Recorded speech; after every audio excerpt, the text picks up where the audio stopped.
बिस्मिल्लाहिर्रहमानिर्रहीम, अस्सलाम वालेकुम नाज़रीन वाले खबर पख्तूनख्वा के एक नए एपिसोड के साथ मैं आपको मेज़बान रज़ा गज़नवी अब कहता हूँ खुश आमदीद। और जैसे कि आप जानते हैं कि मुल्क में कोरोना वायरस की वजह से काफ़ी डर खौफ, उसके बाद लॉकडाउन की सिचुएशन, अब लॉकडाउन में नरमी आ गई। लॉकडाउन में नरमी आने के बाद देखा जाए सुप्रीम कोर्ट ने भी काफ़ी हद तक मज़ीद रियायत जो है वो आवाम के लिए, कारोबारी हज़रात के लिए, कारोबारी तबके के लिए दे दी है। अब अगर बात की जाए तमाम सूरत हाल की, तो जो गाड़ियाँ चलनी थी, मुख्तलिफ मुसाफिर गाड़ियाँ चलनी थी, जो वैन चलनी थी, अब एक दफ़ा उन लोगों को भी इजाज़त मिल चुकी है दोबारा से, लेकिन एहतियाती तदाबीर के साथ। जो SOPs उनको बताई गई उनको फॉलो करना है कि किस हद तक तमाम तर चीज़ें जो है वो फॉलो की जा रही हैं, किस हद तक फॉलो करवाने में अपना किरदार अदा कर रहे हैं तमाम तर ड्राइवर हज़रात, खासतौर पर क्योंकि बहुत बड़ी जिम्मेदारियाँ आ जाती हैं लोगों के ऊपर। और फिर ड्राइवर्स की बात करें तो करंतना की जो सूरत हाल थी उसमें काफ़ी ज़्यादा इन बेचारों को बहुत मुश्किलात का सामना करना पड़ा। मेरे बैकग्राउंड में आप एक टंकी भी देख सकते हैं पानी की, जिसके ऊपर इन लोगों ने जो अगर बात की जाए अगर इस हवाले से कि सफाई का ख्याल किस तरह से रखना है तो वो भी किया जाता है। प्रोग्राम का बाकायदा आगाज़ करते हैं, भाई खड़े हैं काफ़ी देर से कुछ कहना चाह रहे हैं, तो इनसे बातचीत का आगाज़ करते हैं और देखते हैं। सर प्लीज़ यहाँ पे आ जाइए। अस्सलाम वालेकुम। वालेकुम सलाम। क्या नाम है आपका? गुलजार। गुलजार साहब, क्या कहना चाह रहे थे आप? यार मैं ये कहना चाह रहा था कि ये हमारे लिए मोटरवे बने, हमारे साथ परमट मोटरवे के, सही है ना। अभी इस लोगों ने ये क्या ड्रामा बनाया, पहले तो बंद करके रखा था, अभी खोल दिया तो कह रहे कि GT रोड से आओ जाओ। तुम एक इस जूस ने बंद किया उसको कहो कि तुम एक दफ़ा तुम जाओ पिंडी तक GT रोड पे इस रमज़ान में, क्या आपको पता चल जाए कि कितना तकलीफ होता है इंसान को। अच्छा, मना क्यों किया है मोटरवे के हवाले? जितना अपनी तकलीफ पे मैं अभी नाराज़ हूँ जब मैं घर से निकला हूँ आज। अच्छा, ये क्या वजह है? इसके साथ मैं मौत से बच जाऊंगा, बचा सकता है ये मुझे। लेकिन ये तो मोटरवे पे भी आप लगा के ऑलरेडी, अगर GT रोड पे जा रहे हैं तो मोटरवे पे भी लगाएंगे। जो GT रोड वाला कहते हैं कि ये लगाओगे, वो मोटरवे वाला भी कहते हैं कि ये लगाओगे। आप लगा रहे हो, फिर क्यों नहीं छोड़ रहे? नहीं छोड़ रहे, क्यों नहीं छोड़ रहे? ये 4-4 हज़ार चालान देते हैं, हमारे साथ तो इतने नहीं है ना, जितने थे बस 2 महीनों में काली है ना, अभी उसको कहाँ से भरेंगे। अच्छा, एहतियाती तदबीर के हवाले से मैं थोड़ा सा जानना चाहूँगा, जब आप अपनी गाड़ी में बिठाते हैं किसी को भी, प्रोग्राम का आगाज़ हमारा, तो आपकी क्या अहकामात होते हैं, क्या आपकी तजवीज़ होती है, एहतियाती तदबीर कौन कौन सी हैं? यार भाईजान, हमारा तो ये तजवीज़ होता है कि वो पहले हाथ धोता है इधर, सही है ना, फिर वो ये चीज़ खरीदता है। जिसके पास पैसे हो या ना हो वो ये खरीदेगा लाजिमन, नहीं खरीदेगा तो फिर गाड़ी में नहीं जाएगा। मतलब सख्ती से ये बात है? सख्ती से, बस बाकी मेरा दिमाग ठीक है। ये जी सख्ती से बात है इनकी कि अगर मास्क उनके पास नहीं भी है तो मास्क लेंगे, हाथ धोएंगे, उसके बाद बैठेंगे। आइए बाकी लोगों से जानते हैं कि और लोग इस बारे में क्या कहते हैं। सारा तकलीफ़ गरीबों को, आवाम को, ड्राइवर तबके को और जो जितने ख़वातीन है, मस्कीन है, गरीब है, इस लोगों को तकलीफ़ है। बाकी जितने बड़े लोग हैं, अमीर है, ये सब गाड़ियों में अपने गाड़ी इस्तेमाल कर रहे हैं। तकलीफ़ तो छोटों का, आवाम को, गरीबों को। बाकी जो है ना सब कुछ हमारा डोके जो है ना पूरा इंतज़ाम है, सारा सब कुछ ठीक है। किराया भी जो है ना मुनासिब किराया हम ले रहे हैं अभी इस टाइम, लेकिन 9 सवारी हम किस तरह बिठाएँ। और ये तो बहुत 4-4.5 हज़ार रुपये खर्च है गाड़ी के, 850 रुपये अड्डा ले रहे हैं, तो 1100 रुपये टोल प्लाजा ले रहे हैं। हम किस पास जाए, किस तरफ जाए? 3 महीने हो गए मैं घर में बेरोज़गार बैठा हूँ। मैंने 20,000 रुपये कर्जा उठाया, 20,000 रुपये मैंने किसी से कर्जा उठाया और घर का निज़ाम चला रहा हूँ। बहुत मुश्किलात। इमरान खान ने तो हमारा बेड़ा गर्क कर दिया, ऊँट भी लन के मैंने इमरान खान को दिए, लेकिन बहुत मुश्किलात है, हम बहुत तकलीफ में, ठीक है ना। तो हम किस तरफ हो जाए और किस पास से हो जाए? तो ये कोरोना मरोना नहीं है, सर मजाक है। का कोरोना तो है लेकिन चाइना में, ठीक है, हमारे पाकिस्तान में कोरोना नहीं। पूरी दुनिया में वबा फैल चुकी है, कोई वामा नहीं है। सिर्फ जो है ना कि ये कोरोना जो है काफिरों के लिए, वज़ू पढ़ो, नमाज पढ़ो, अल्लाह को याद करो, कोरोना ख़त्म। कोरोना नहीं है भाईजान, भाई पाकिस्तान में ये सिर्फ जो है ना तकलीफ़ दे रहे गरीबों को। मैं ये 20,000 रुपये जो है ना कर्जा कैसे उठाऊँ और किधर से पूरा करूँ? मुझे 700-800 रुपये दिहाड़ी मिल रहे, मैं किधर जाऊँ? खुदकुशी करूँ या मोटरवे पे तंग कर रहे? अभी सुबह 1000 रुपये चालान दे रहा था, कहते हैं आप लोग GT रोड पे क्यों आ रहे हो? आप लोगों का गाड़ी मोटरवे का है, ये GT रोड क्यों यूज़ करते हो, क्यों इस्तेमाल कर रहे हो? हम मोटरवे पे जाते हैं, मोटरवे वाला कहते हैं GT रोड पर चले जाओ। आप लोग किधर है, ज़्यादा सवारी क्यों लेकर आ रहे हो? मोटरवे वाला भी जुल्म कर रहे हैं, तंग कर रहे हैं, 4,000-5,000 रुपये जुर्माना कर रहे हैं। इधर टुलप्लाजे भी जुल्म कर रहे हैं, 1100 रुपये टुलप्लाजा। इलेक्स गाड़ी है, ये कहते हैं कुस्टर है, ये कुस्टर तो नहीं है ना, 12 सीटर गाड़ी है, 15 सीटर। 12 से 1100 रुपये टुलप्लाजा ले रहे हैं, जुल्म नहीं है? कितना जुल्म है? आपका नाम क्या है? बिलाल शाह। बिलाल शाह। अच्छा, मुझे बताइएगा SOPs के ऊपर कोई अमल दरामद हो रहा है? किस तरह से आप लोग तमाम सूरत हाल को लेके आगे चल रहे हैं? क्योंकि सुनने में यही आता रहा, देखने में यही आता रहा कि काफ़ी नुकसान भी हुआ, लेकिन अब आप क्या कहना चाहेंगे? थोड़ा सा एहतियाती तदबीर के बारे में बताइए। तब्दीली तो ज़्यादा की है यार, वो दूसरी ये टंकी लगी है, जब हमारा पैसेंजर आते हैं तो सब हाथ मुंह धोकर बैठते हैं और हमारे साथ वो डिटॉल लेना बस साथ बार बार वो पैसेंजर पे लगाते हैं ना, और बस 3 पैसेंजर भी गाड़ी में कम किया, बस तब्दीली आ गई है। कितने पैसेंजर कम किया आपने? 3। और 3 पैसेंजर को कम करने से आपको कितना मतलब फ़र्क पड़ा है रेट में? कितना ज़्यादा आपको रेट मज़ीद नुकसान में जाना पड़ा? रेट तो वही है, बस गाड़ी मोटरवे पे भी बंद है ख़ास तौर पर। रेट तो वही है, 400 रुपये करे, पहले भी तो और आज अब भी है। लेकिन 3 सवारियाँ आपने जब कम कर ली हैं गाड़ी से, तो आपको तो नुकसान हो रहा होगा कि नहीं? हाँ, नुकसान तो हो रहा है ना। लेकिन ये नुकसान उस नुकसान से ज़्यादा बेहतर होगा जो कि बिल्कुल लॉकडाउन मुकम्मल हो जाता है। जी, उससे बेहतर है। जी। अच्छा, मुझे बताइएगा एहतियाती तदबीर में कौन कौन सी चीज़ें शामिल हैं आप लोग के पास? क्योंकि एक बहुत बड़ा बैनर भी लगा हुआ है यहाँ पर, जगह जगह पे बैनर्स आवेज़ा किए गए हैं। प्रोसेस बारे में बताइए। बस ये बैनर उसने लगाया था और बस ये ट्रांसपोर्ट इस पर हमारा अमल करनी है हम सबको यार। बस ये सीट बेल्ट बंद करो, ये वो बस कोरोना के बारे में, और कुछ खास नहीं। कोरोना के बारे में कुछ खास नहीं है? नहीं। ठीक है। अच्छा, मुझे ये बताइएगा, कुछ खास वैसे भी नहीं है जो दिन चल रहे हैं अब, इसमें सवारियाँ जो हैं मुख्तलिफ शहरों में जाने वाली कम हैं या ज़्यादा हैं? प्रोसेस बारे में बताएँ। बस थोड़ा बहुत तब्दीली आ गया। अभी तो ट्रांसपोर्ट का पहला दिन है, पैसेंजर तो कम, इंशाल्लाह ईद के बाद सब कुछ ठीक हो जाएगा। खैर, बहुत शुक्रिया जी, आपने तमाम तरह गुफ्तगू सुनी बिलाल की, और बिलाल ने जो बातें बताई हैं, मैंने पूछा इनसे कि क्या सोच है आपकी, तीनों ने अपनी सोच के बारे में बताया।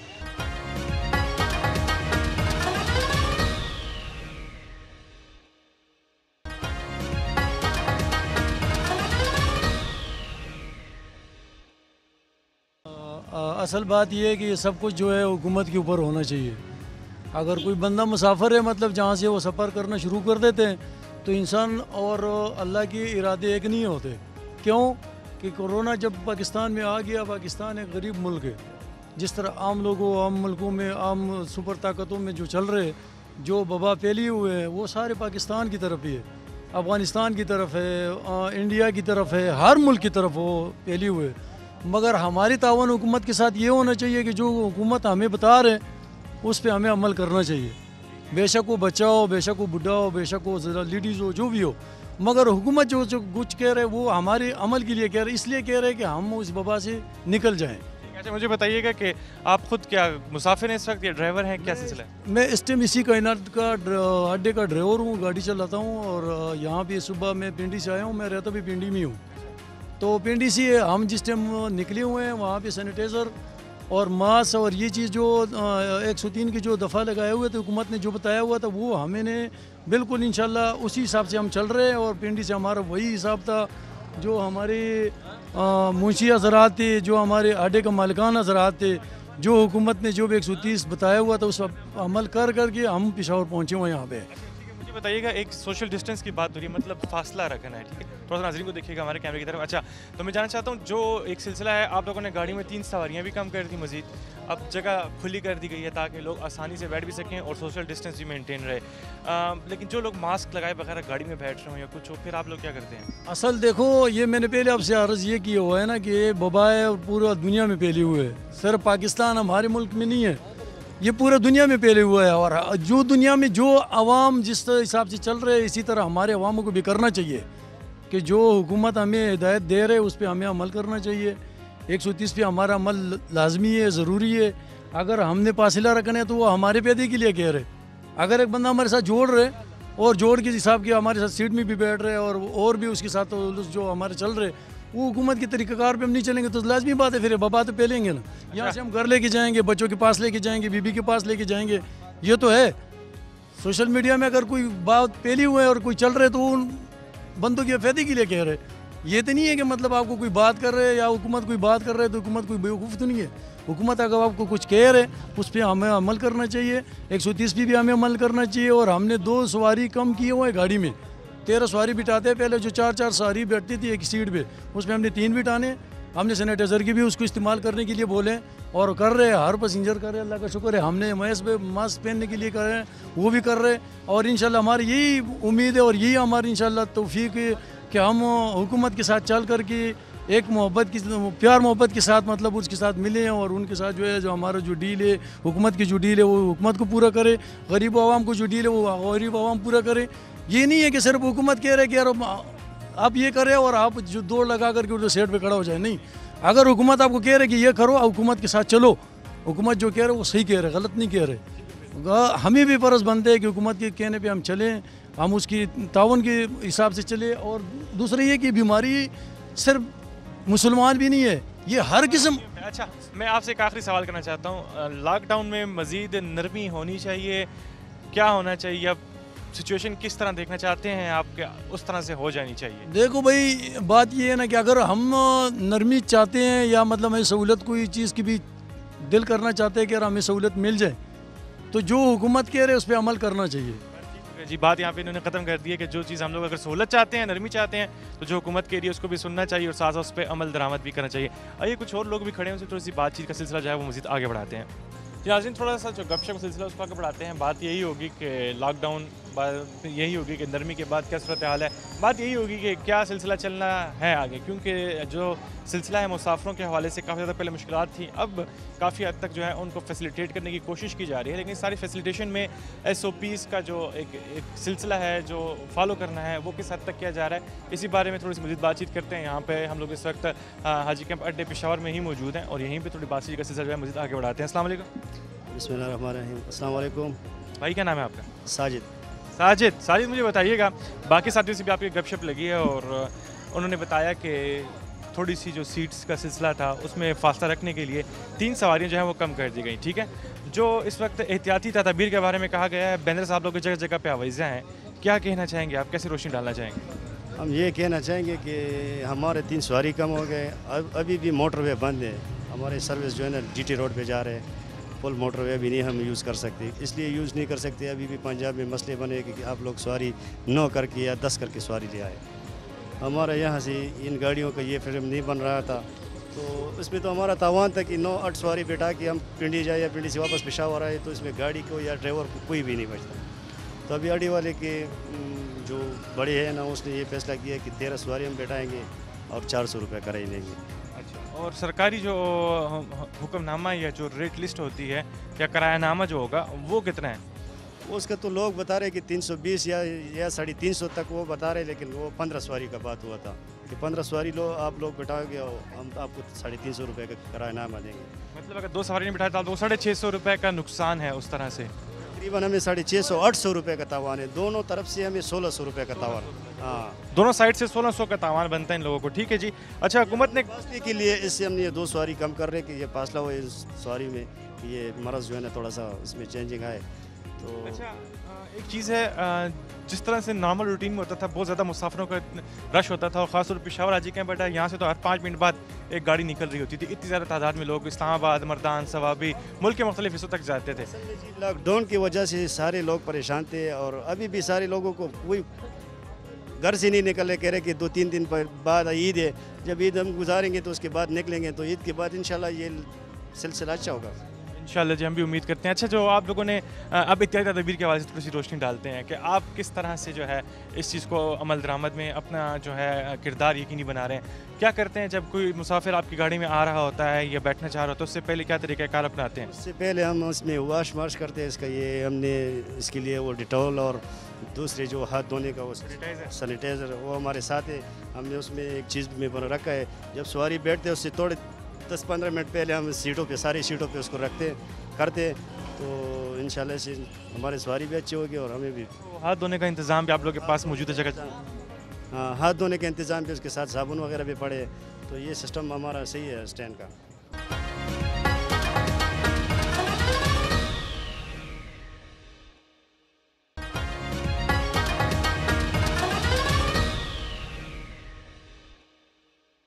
अस्सलाम वालेकुम। वालेकुम सलाम। क्या नाम है भाई आपका?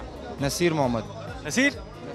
अच्छा, नसीर मोहम्मद। अच्छा, नसीर मोहम्मद साहब, बातें हुई हैं बहुत से साथियों से, किसी ने क्या कहा, किसी ने क्या कहा, लेकिन जिसने भी जो कहा बड़ा अच्छा लगा क्योंकि सच बोल रहे हैं सब। मैं आपसे भी जानना चाहूँगा, जो मौजूदा सूरत हाल है, एहतियाती तदबीर किस हद तक फॉलो करवाने में आप किरदार अदा करें, क्योंकि हर ड्राइवर ने अपना अपना हिसाब बताया कि कौन कैसे किस तरह से करवा रहा है। आप भी ड्राइवर हैं तो बताइएगा कि आप क्या कर रहे हैं? जी, तदबीर तो हम अपना रहे हैं, लेकिन मुश्किलात बहुत ज़्यादा है ना, क्योंकि 2 माह करंतना में गुजरे हैं लॉकडाउन में, तो ड्राइवर हजरात सब बहुत ज़्यादा परेशान हैं, क्योंकि इसी से हमारा घर का ख़र्चा पूरा होता है। तो बकाया मैं क्या कहूँगा आपको, यही कहूँगा कि जिस तरह आवाम ने वो दिखाई है, वो क्या कहते हैं लॉकडाउन, तो इसी तरह हुकूमत को भी चाहिए कि इन गरीबों लोगों का ख्याल रखा करा। एहसास प्रोग्राम था ना गरीबों के लिए वैसे? एहसास चंद उन लोगों को हुआ है कि वो हमसे बेहतर है, बोले माली हाथ से हमसे बेहतर है। वो हमने बैंक के सामने वो लोग उन लोग देखे हैं कि वो हमसे माली लिहाज से अच्छे हैं। ड्राइवर का किसी ने पूछा ही नहीं कि यार ये ड्राइवर क्या करता है, ये तो दिहाड़ी है, या गाड़ी चलती है तो ड्राइवर का चूल्हा चलता है ना। तो ड्राइवर की गाड़ी जो 2 माह अभी लॉकडाउन में खड़ा करवा के नो, तो ड्राइवर ने तो उधार दुकानों से उधार लिया और अपना घर का खर्चा पूरा किया। सवारियाँ काफ़ी कम हैं वैसे और कर्जे लोगों पे बहुत ज़्यादा हो गए, ख़ासतौर पे जो ड्राइवर हजरात हैं उनमें रिक्शा ड्राइवर भी आते हैं, टैक्सी ड्राइवर भी आते हैं, आप लोग भी हैं। तो फिर क्या होगा, सवारियाँ भी कम हैं, आने वाले दिनों में किस तरह से देख रहे हैं आप सिचुएशन को? यार सिचुएशन ये देख रहे हैं कि इस तरह ये एक तो नरमी उन लोग हुकूमत दिखा रही है ना लॉकडाउन में, और ऊपर से बता रहे हैं कि यार बेकाबू हो रही है। तो इसी वजह से लोग डरते हैं, बाहर नहीं निकल रहे कि यार खाम। लोगों ने देखा है कि यार कोरोना है, पहले लोग नहीं मानते थे कि यार ये कोरोना है या नहीं है। आम जो हमारी जाहिल जो पढ़े लिखे लोग नहीं है ना, अनपढ़ लोग हैं, लेकिन अब लोगों को पता चल गया कि यार वाकई कोरोना वायरस है, तो इसकी वजह से लोग डरते हैं, नहीं निकलते हैं बाहर। हाँ, यही मसला है बस। लोग अभी तक डरे हुए हैं कि यार बाहर निकलेंगे तो, पर ये तो ट्रांसपोर्ट ऐसी चीज़ है तो इसमें तो पैसेंजर ज़्यादा होते हैं ना, इसी वजह से लोग डरते हैं कि यार खुदा ना हंसता कोई वायरस ना लगे। हाँ। अच्छा, मैं जानना चाहूँगा एक आखिरी बात आपसे। नॉर्मली ईद के ऊपर बड़ी रश होती है हमारे, अगर पेशावर की बात की जाए, हाजी कमेटी की बात की जाए, कोई मरी नथिया गली यहाँ वहाँ बड़ा घूमने का सीज़न चल रहा होता है। इस मरतबा तो वो सीज़न मुश्किल है कि हो, उसकी वजह यह है कि सारे जितने सयाहती मकामात हैं वो बंद हैं। वो भी बंद है बेल बकाया। वो जो लोगों के पास दो माह हो गए हैं लॉकडाउन में, जिसके पास जो खर्चे थे ना, जो बंदा सैर के लिए जाते हैं तो उसके पास पैसे होते हैं, खर्चा होता है, जो खर्चा ख़त्म हो जाता है तो फिर क्या ज़रूरत जाने का। इस दफ़ा ईद भी ऐसा ईद है कि वो ना कहें कि ये ईद है, बहुत मुश्किल है। हाँ, खर्चे पूरे करना इस दफ़ा बहुत मुश्किल है। पैसेंजर देख आप, ये 5 दिन जब ईद को रह जाते थे ना तो यहाँ गाड़ी नहीं होती थी, अब देख वो सवारी है नहीं, सब ड्राइवर नज़र आ रहे हैं अब। हाँ, ये बिल्कुल गाड़ियाँ खाली पड़ी हैं। बिल्कुल बिल्कुल बिल्कुल। जो बस यही मसला है कि लोग डर रहे हैं, और बस हुकूमत को चाहिए कि थोड़ा सा आवाम को सहारा दे, तसल्ली दे कि यार आए निकलें काम शाम करने के लिए, इतना भी ना डरे ना। लोगों को इतना डराया है कि यार मुझे ऐसा एहसास बन जाए, मुझे थोड़ा सा सर्दी लग जाती है ना तो मुझे एहसास होता है कि मुझे कोरोना लगे। 2 दफ़ा में इसी 2 माह में 2 ज़ुकाम हुआ तो मुझे इतना एहसास हुआ है कि यार मुझे कोरोना हुआ है। मैं डॉक्टरों के पीछे भाग के ना मेडिसिन लिए और अपने आप को थोड़ा सा ठीक करवाया। तो टेस्ट तो पॉजिटिव नहीं था आपका? मैंने टेस्ट कराया नहीं। लोग डरते हैं यार, कौन के टेस्ट कराते हैं, टेस्ट वाले लोग हम नहीं हैं। टेस्ट करवाना चाहिए खुदा ना खास्ता आइंदा अगर आप। लेकिन चलो 2-3 मिनट गोलियां डाल के ना ठीक हो गए। अब ठीक है, मतलब आपको कोरोना नहीं था, चले अल्लाह ताला आपको सेहत याब। कोरोना हमें नहीं था लेकिन था, वायरस था। वायरस तो अभी भी है जी, वबा तो बिल्कुल बिल्कुल है, इसमें कोई शक नहीं, वबा है। ओके जी, बहुत बहुत शुक्रिया आपका, हमसे आपने गुफ्तगू की थी। शुक्रिया जी, शुक्रिया। अस्सलाम वालेकुम। अच्छा, जो बात हम लोग कर रहे हैं, जिस तरह से बातचीत हमारी चल रही है, मैं एक बात और जानना चाहूँगा। जो लोग इस वक्त आ रहे हैं मुख्तलिफ गाड़ियों में, टैक्सियों में आ जाते हैं और उनका ख़ास तौर पे मास्क वगैरह उन्होंने नहीं लगाया होता, कुछ नहीं किया होता, तो फिर उन लोगों के लिए क्या एहतियाती तदबीर की कोशिश, आप लोग उनको कोई हिदायत करते हैं, बताते हैं यार आप ना बैठो इस तरह से, पहले हाथ धो लो, क्या करो? क्योंकि अक्सर लोग बात नहीं मानते, बहुत सारे लोग हैं जो इस बात को फॉलो नहीं करते। वो खासतौर पर वो बुजुर्ग शहरी अक्सर आ जाते हैं जिन्होंने मुख्तलिफ शहरों की तरफ जाना होता है, फिर उनको कन्विंस करनी बड़ा मुश्किल काम होता है। ऐसे में आप लोग क्या करते हैं? सवारी बिठाते हैं, नहीं बिठाते, फिर क्या होता है? अच्छा भाई, बात ऐसे रहा ना, 2 महीने हो गए कि लॉकडाउन हुआ था, अब लॉकडाउन खुल गया। हम जब हुकूमत ने कह रहा था कि आप सवारियों की हिफाजत करें तो उसको हम यही देते, और वगैरह सैनिटाइज वगैरह और सब कुछ हम देते जब बैठते, तो हम अपना हिफाजत खुद कर लेते। उसको जो हुकूमत खुश होते कह रहे इस तरह कर दे, हम कर लेते वो। मतलब आप लोग वो सारे काम ऐसे कर रहे हैं कि किसी किस्म की कोई नाराज़गी भी ना आए किसी को, नहीं, और सवारी भी बैठे। बिल्कुल बिल्कुल। ठीक हो गया जी, बहुत शुक्रिया आपका। और जो गुफ्तगू है वो आपने सुन लिया है। एक और भाई खड़े हैं, इनसे भी बात कर लेते हैं और फिर उसके बाद आपको जो मज़ीद गुफ्तगू होगी वो भी बताएंगे। जगह जगह पर जी बैनर्स लगे हुए हैं, एहतियाती तदबीर के हवाले से बात हो गई कि काफ़ी ज़्यादा कोशिश की जा रही है, काफ़ी अच्छे इकदाम किए जा रहे हैं, मुसाफिरों की तादाद कम है, क्या कहेंगे, नुकसान तो नहीं हो रहा ज़्यादा? नहीं, नुकसान तो हो रहा है, लेकिन आजकल रोज़ है ना, रोज़ों में लोग घरों से नहीं निकलते और दूसरे बीमारी की वजह से नहीं निकल रहे। इंशाल्लाह ईद के बाद हमारा सवारी अच्छा होगा इंशाल्लाह। और दूसरा बात यह है कि हम पूरा हुकूमत के साथ देते हैं, जैसा हुकूमत ने बोला हम उसी के तरीके से चल रहे हैं। इंशाल्लाह हमारा सवारी अच्छा होगा ईद के बाद इंशाल्लाह। और जो एक और बात मैंने आपसे पूछनी थी, आप लोगों का जो 2 महीने का नुकसान हुआ, क्या उसमें किसी किस्म के आप लोगों को कोई ऐसा सिलसिला करने की कोशिश की गई कि आप लोगों को फैसिलिटेट किया गया हो या कंपनसेशन दी गई हो कि आप लोग घरों में बैठे हुए थे तो ये आप लोगों का मुआवजा है या कुछ ऐसा? नहीं, कुछ भी नहीं हुआ। आजकल हम बहुत से यानी परेशानियों से गुजरे हैं। हमारा तकरीबन 60 हज़ार रुपये दुकानों का कर्जा लिया है और हमको कुछ ऐसा रिलीफ नहीं मिला है। कोई रिलीफ नहीं मिला? कुछ नहीं मिला है। आपसे ये बात हुई थी हमारी, थोड़ा सा आगे आइएगा। किसी किस्म की कंपनसेशन दी गई ड्राइवर हजरात जब आप घरों में बैठ गए, गाड़ियों के मालिकान को किराया वगैरह क्या किया फिर? किसी की तरह कोई रिलीफ नहीं मिला हमें, क्योंकि बस अपने खर्चे अभी हम जो है ना तकरीबन 50-60 हज़ार रुपये जो है ना कर्जदार हुए।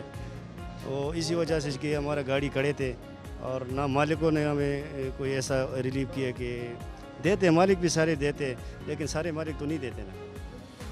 बहुत सारे ड्राइवर हैं जो जिन्होंने रगड़ा खाया। कम तरह मालिकों ने ड्राइवरों को मतलब वो दिए जो 10-15 हज़ार रुपये पे क्या होता है। जो महीने के बंदे हैं हमारा तकरीबन 30-35 हज़ार रुपये, तो वो तो नहीं है ना।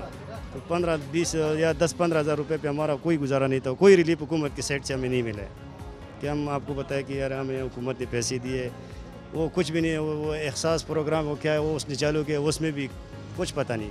अच्छा, आप लोग को एहसास प्रोग्राम का आप लोगों ने बात छेड़ दी है। अभी भी उन्होंने एक नंबर दिया है कि अगर आपको एहसास प्रोग्राम में नहीं मिला, आपको किसी नाम नहीं हुआ रजिस्टर, तो आप दोबारा चेक कर सकते हैं।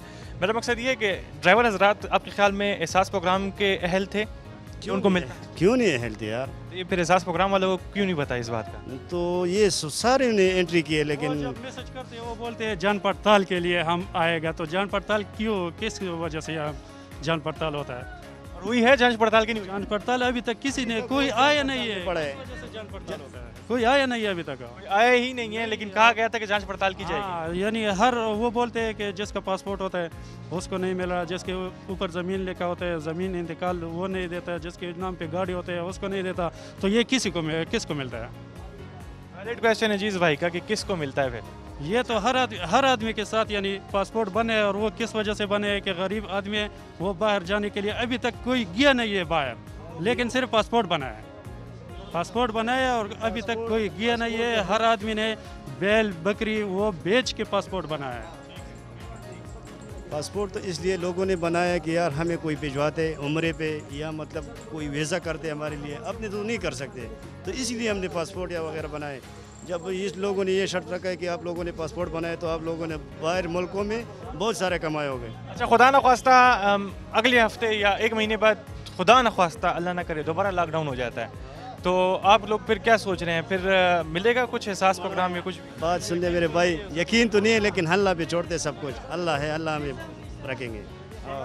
बहुत शुक्रिया जी, तमाम तर गुफ्तगू आपने सुनी है और लोगों से जो बात हुई हमारी आपने सुन ली, और ख़ासतौर पर जो एहसास प्रोग्राम के बारे में बात होती है, हमेशा ये बात पर थोड़ा सा हमारा दिल उदास हुआ है, थोड़ा सा दिल खफा हुआ है, क्योंकि कोई ना कोई मसला इस तरह का ज़रूर निकल आता है जिसकी वजह से जो गरीब का तबका है, अब आपने सुन लिया है कि इन लोगों को क्या मसाइल का सामना करना पड़ा। उनको यही मसला था कि लोग कर्जदार हो गए 50-60 हज़ार रुपये। बहरहाल आज के प्रोग्राम का जो मकसद था वो SOPs के हवाले से ही था, और शायद कोई और भी बात करना चाहता है। अच्छा जी, नहीं करना चाहता, चले गए हैं।